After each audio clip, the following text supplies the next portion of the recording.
نحمده ونصلي على رسوله الكريم. أعوذ بالله من الشيطان الرجيم. بسم الله الرحمن الرحيم. قل هو الله أحد الله الصمد لم يلد ولم يولد ولم يكن له كفوا أحد.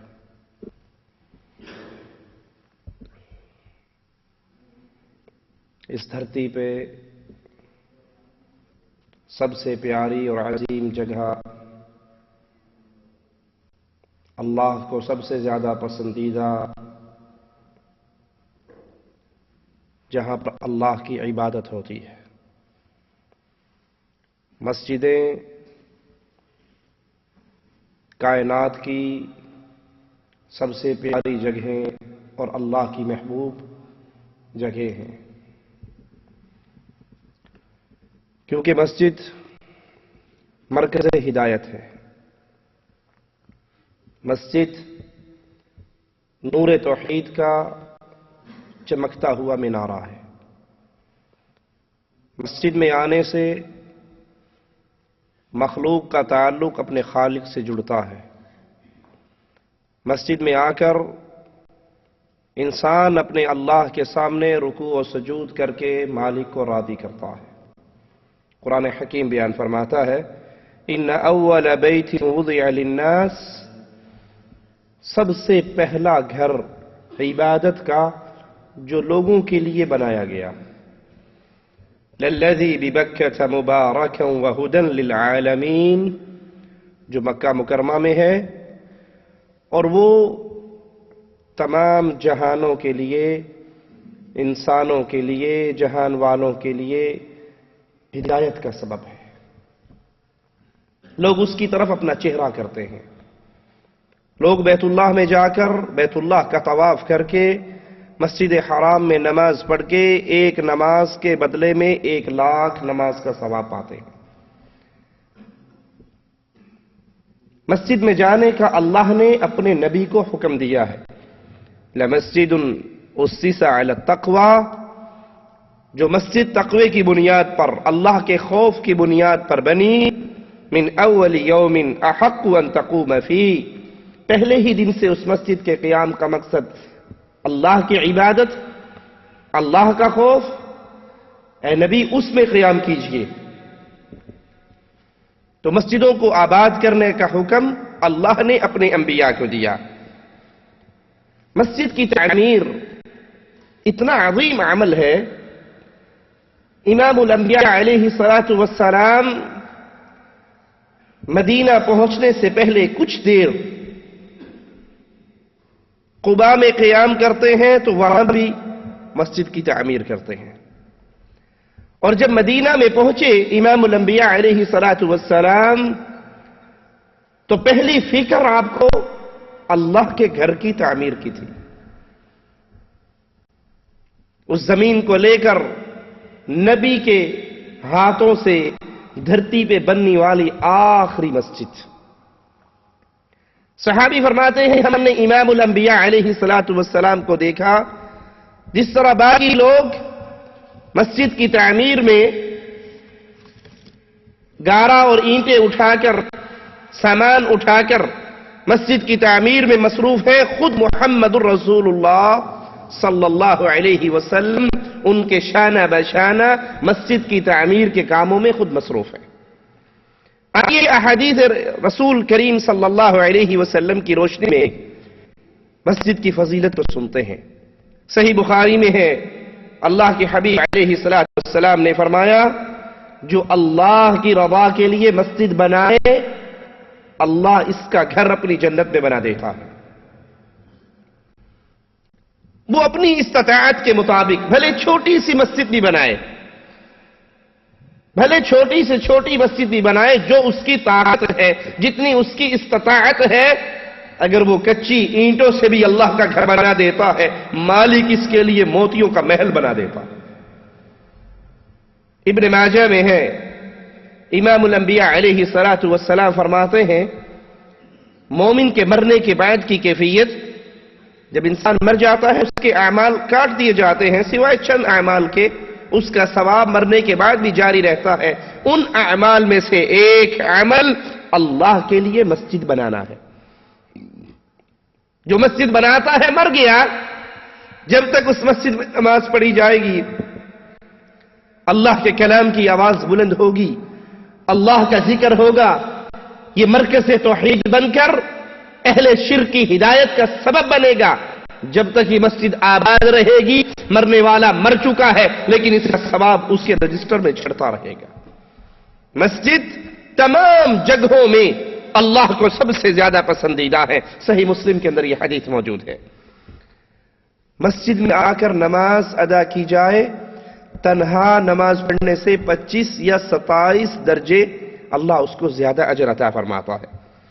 صحیح مسلم میں ہے، مساجد اللہ کے گھر ہے۔ اس حدیث پہ غور کیجئے گا۔ امام الانبیاء فرماتے ہیں مساجد اللہ کے گھر ہیں۔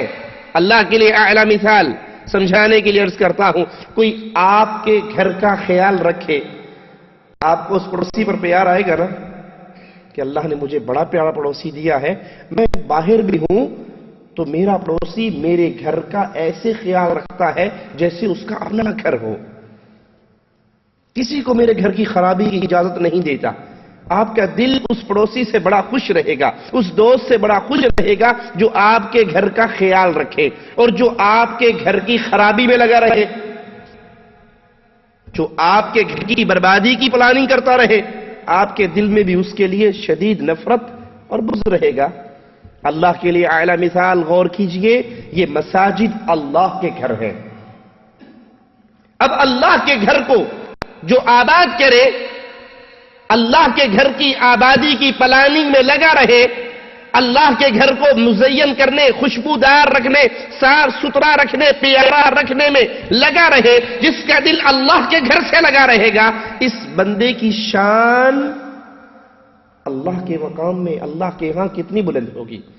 اور جو اللہ کی مساجد کو، اللہ کے گھر کو توڑنے کی فکر میں رہے، برباد کرنے کی فکر میں رہے، اس کا امن خراب کرنے کی فکر میں رہے، اس کی صفائی اور ستھرائی کو بربادی کی طرف سوچتا رہے، وہ اللہ کے گھر کا دشمن بن رہا ہے، تو مالک اس کے ہاں اس کا مقام اور اس کے لیے عذاب کی کون سی کیفیت ہوگی۔ صحیح بخاری میں ہے، امام الانبیاء علیہ الصلوۃ والسلام فرماتے ہیں، قیامت کے دن میدان حشر میں جب کوئی سایہ نہ ہوگا سوائے اللہ کے عرش کے سائے کے، کچھ خوش نصیب ایسے ہوں گے جن کو اللہ اپنے عرش کے سائے کے نیچے جگہ دے گا۔ اللہ، ہم تیرے فقراء تیرے گھر میں بیٹھ کے تجھ سے سوال کرتے ہیں، اللہ ہمیں ان خوش نصیبوں میں شامل فرمانا جن کو حشر میں تیرے عرش کا سایہ نصیب ہوگا۔ ان میں ایک خوش نصیب وہ ہے جس کا دل اللہ کی مسجدوں سے لگا ہوا ہو، جو اللہ کی مسجدوں سے محبت کرنے والا، مسجدوں کو آباد کرنے والا، مسجدوں سے جڑا ہوا، مسجد سے محبت کرنے والا، قیامت کے دن جب سورج سر پہ ہوگا، 1 میل کے فاصلے پر ہوگا، اس نیک نوجوان کو اللہ اپنے عرش کا سایہ نصیب فرمائے گا۔ ابن ماجہ میں ہے، مسجد میں آ کر نماز پڑھنے والا، اپنے کمروں میں نماز پڑھنے والوں، اپنے گھروں میں نماز پڑھنے والوں، اس حدیث پہ غور کرنا، اور اللہ سب سے پہلے کہنے والے کو غور کرنے اور عمل کرنے کی توفیق عطا فرمائے۔ امام الانبیاء فرماتے ہیں، جو شخص اللہ کے گھر میں مسجد میں آ کے نماز ادا کرتا ہے، اللہ اتنا خوش ہوتا ہے جتنا کوئی غائب انسان جب اپنے گھر والوں کے پاس لوٹ کر آتا ہے تو گھر والے خوش ہوتے ہیں۔ کسی کا بھائی گم جائے، کسی کا باپ گم جائے، کسی کا بیٹا گم جائے، وہ غائب ہو جائے، جب وہ واپس اپنے گھر میں آ جائے، گھر والوں کی خوشی کی کیا کیفیت ہوگی۔ اللہ کے لیے اعلی مثال، مالک مسجد میں آ کر نماز پڑھنے والے سے ایسے خوش ہوتا ہے جیسے غائب اپنے گھر لوٹ آئے تو گھر والے اس سے خوش ہوتے ہیں۔ اتنا بڑا مقام سننے کے باوجود ہم کرکٹ میچ کے لیے اپنی نماز چھوڑ دیں، ہم ڈرانے کے لیے مسجد کی نمازیں چھوڑ دیں کہ کوئی بات نہیں، ابھی تو میچ چل رہا ہے، یہ بیٹنگ اور بالنگ دیکھ لیجئے، باقی نمازیں 5 اکٹھی کر کے رات کو سونے سے پہلے پڑھ کے سو جائیں گے۔ مسجد اتنی بابرکت جگہ ہے کہ رسول کریم صلی اللہ علیہ وسلم اپنے گھر میں گھر کے کام کاج میں مشغول ہوتے. مومنوں کی ماں سیدہ عائشہ رضی اللہ تعالی عنہا فرماتی ہیں جو ہی مسجد سے اذان بلند ہوتی اللہ کے حبیب علیہ السلام ایسے کھڑے ہوتے جیسے ہمارے ساتھ ان کا کوئی رشتہ نہیں ہے، ہمیں جانتے بھی نہیں ہیں، ہمارے ساتھ کوئی تعلق نہیں. جو ہی اذان کا آوازہ امام الانبیاء کے پردہ سماعت سے ٹکراتا اللہ کے حبیب ایسے کھڑے ہوتے جیسے ہمیں جانتے بھی نہیں ہے، اور فوراً مسجد کی طرف اپنا چہرہ کرتے اور اللہ کی مسجد میں داخل ہوتے. نبی کو مسجد سے کتنا پیار، نبی کو مسجد سے کتنی محبت. سفر سے واپس آتے، جب انسان سفر سے واپس آتا ہے اس کا جی کیا چاہتا ہے؟ جس سے اس کو سب سے زیادہ محبت ہوتی ہے اسی کا چہرہ دیکھنے کو جی کرتا ہے. کسی کا دل چاہتا ہے اس کی بیوی دروازہ کھولے، کسی کا جی چاہتا ہے اس کی والدہ دروازہ کھولے، کسی کا جی چاہتا ہے اس کا لاڈلا بیٹا دروازہ کھولے. اللہ کے حبیب علیہ السلام جب سفر سے واپس آتے تو سیدھے پہلے اللہ کے گھر آتے، مسجد میں آتے، 2 رکعت نماز ادا کرتے، پھر اپنے گھر میں جاتے. غربت کی نوبت، فقر و فاقہ کی نوبت آتی تو امام الانبیاء مسجد کا رخ کرتے، مسجد میں آ کر اپنے اللہ کے سامنے دعائیں کرتے. غم اور پریشانی ہوتی مسجد کی طرف جاتے. کسوف یا خسوف ہوتا، چاند گرہن یا سورج گرہن ہوتا، اللہ کے حبیب علیہ السلام خوف اور پریشانی کے عالم میں مسجد کی طرف جاتے. طبیعت بے چین ہوتی مسجد کی طرف جاتے. وفات کے قریب امام الانبیاء علیہ السلام اتنے بیمار کہ ہمت خود چل کر جانے کی نہیں، اپنے 2 صحابہ کو بلاتے ہیں، ان کے کندھوں پہ ہاتھ رکھتے ہیں اور ان کے سہارے مسجد کی طرف جاتے ہیں. بیماری کی یہ کنڈیشن ہے کہ آپ کے قدم، آپ کی انگلیاں یوں زمین پہ گھسٹتی ہوئی جا رہی ہیں، اور اس کیفیت میں اللہ کے رسول صلی اللہ علیہ وسلم مسجد میں پہنچتے ہیں. اگلے دن اللہ کے حبیب کی اتنی بھی ہمت نہ رہی کہ وہ کسی کے سہارے سے ہی مسجد چلے جائیں. اپنے حجرے سے پردہ اٹھاتا رہے. پردہ اٹھا کر امام الانبیاء علیہ السلام اپنے اصحاب کو دیکھتے ہیں. مسجد آپ کے باغ سے لہرا رہی ہے، صحابہ جماعت سے نماز پڑھ رہے ہیں، آپ کے سارے صحابی مسجد میں موجود ہیں. آپ کا چہرہ محبت اور خوشی سے کھل اٹھتا ہے. جو مسجد کو آباد کرے وہ مومن ہوا کرتا ہے. یاد رکھنا، مسجدیں اس کی آبادی مومنوں کی ذمہ داری ہے. قرآن حکیم بیان فرماتا ہے انما یعمر مساجد اللہ من آمن باللہ والیوم الآخر. مساجد کو وہ آباد کرتے ہیں جو اللہ پر ایمان لے کر آئے اور آخرت کے دن پہ ایمان لے کر آئے. مشرکوں کو مسجد آباد کرنے کی اجازت نہیں، اہل شرک کو مساجد کو آباد کرنے کی اجازت نہیں، اور نہ ہی ان کے نصیب کے اندر مسجد آباد کرنا ہے. یہ تو 7 شریف کو آباد کرتے ہیں، یہ گجرات شریف کو آباد کرتے ہیں، بابے ڈولے شاہ کے دربار کو آباد کرتے ہیں، ایٹ شاہ کے دربار کو آباد کرتے ہیں، کاکی تاڑ کے دربار کو آباد کرتے ہیں، گھوڑے شاہ کے دربار کو آباد کرتے ہیں.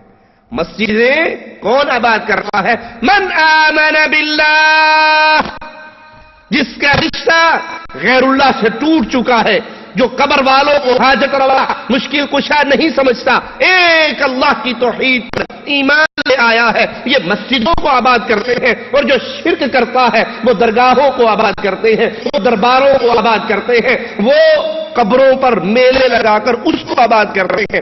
مسجد کو آباد کرنا ان کا نصیب نہیں ہے.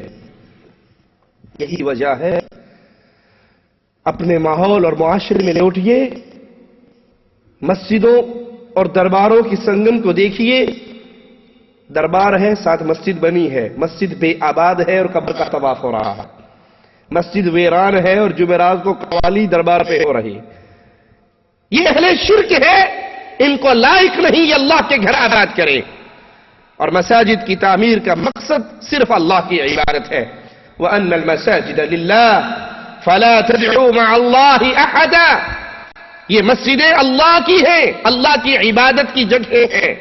فلا تدعوا مع اللہ احدا، ان مسجدوں میں اللہ کے علاوہ کسی اور کو مت پکارو.